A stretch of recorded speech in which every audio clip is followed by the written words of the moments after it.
Impor minyak sama, lifting produksi minyak kita, sumur-sumur kita masih banyak kok.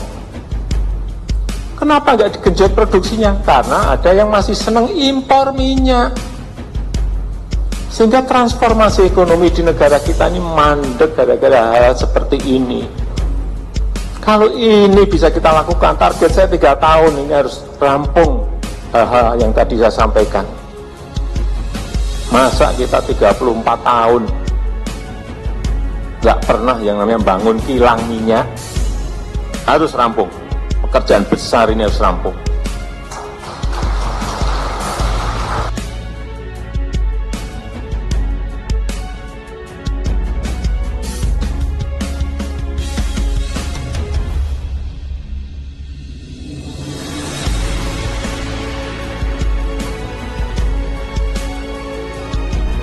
Enam tahun menjadi Presiden Indonesia, banyak sekali keberanian dan keputusan gila yang sudah dilakukan oleh Presiden Jokowi. Hal ini tentu saja membuat para cukong dan mafia yang ada di Indonesia ketar-ketir dan kewalahan meladeni strategi perang politik mantan wali kota Solo ini. Sikap dan keberanian Presiden Jokowi itu sudah nampak sejak awal memimpin. Sumber daya alam Indonesia yang selama puluhan tahun dikeruk habis oleh mafia dan cukong politik, seketika dibabat habis dan diratakan. Yang sebelumnya hal ini tidak berani dilakukan oleh presiden sebelumnya. Lantas, keputusan gila apa saja yang berani digebrak Presiden Jokowi demi menyelamatkan sumber daya alam Indonesia? Berikut sudah kami rangkum 22 keputusan gila Presiden Joko Widodo. Ikut nungguin, nanti saya minta KPK ikut nungguin. Harus rampung, pekerjaan besar ini harus rampung.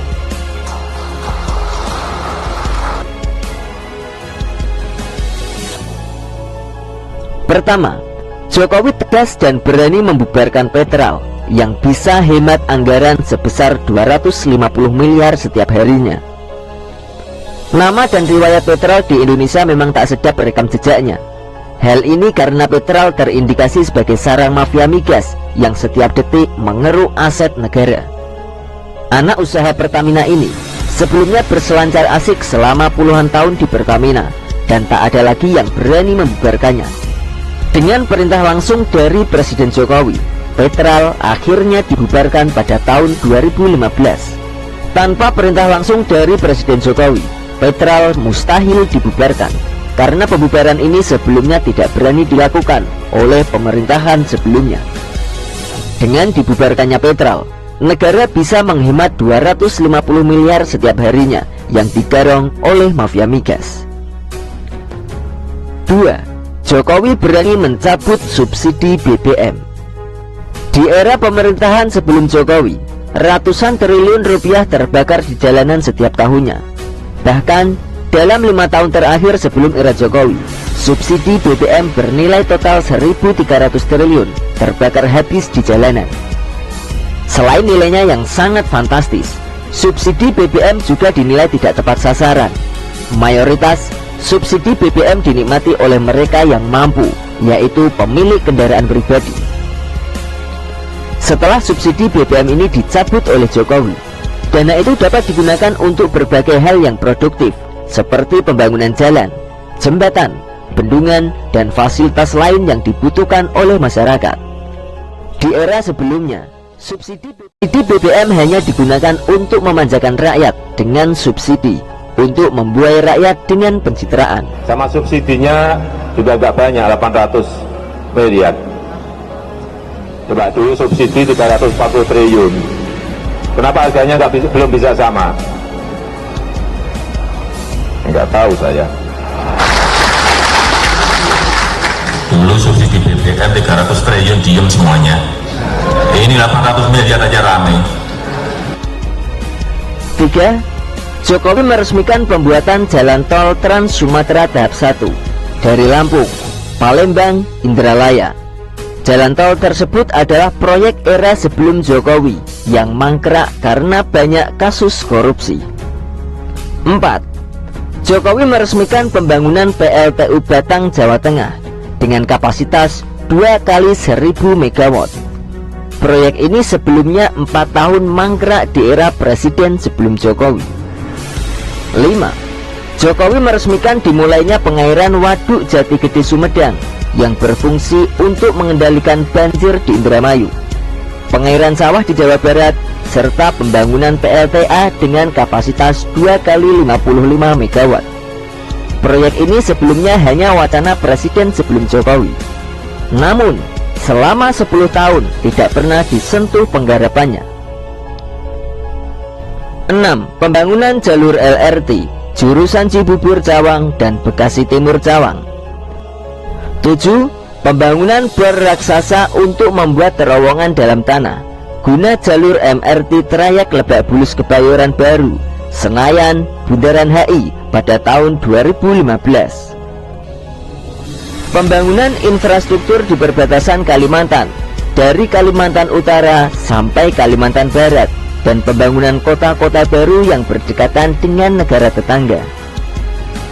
Dalam proyek ini, pemerintahan Presiden Jokowi menggelontorkan dana sebesar 16 triliun rupiah. 9. Dimulainya pembangunan jalur kereta api di wilayah Sulawesi Selatan sampai Sulawesi Utara. 10. Pembangunan pelabuhan laut dalam di Papua, Sorong, Manokwari, Jayapura, dan Merauke, serta infrastruktur pembuatan jalan-jalan lebar beraspal yang menghubungkan kota-kota di Papua.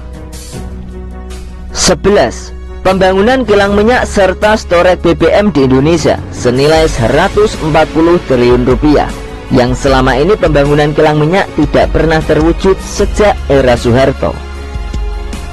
12. Pemerintahan Presiden Jokowi mencicil sebagian hutang warisan era sebelumnya sebesar 237,9 triliun rupiah.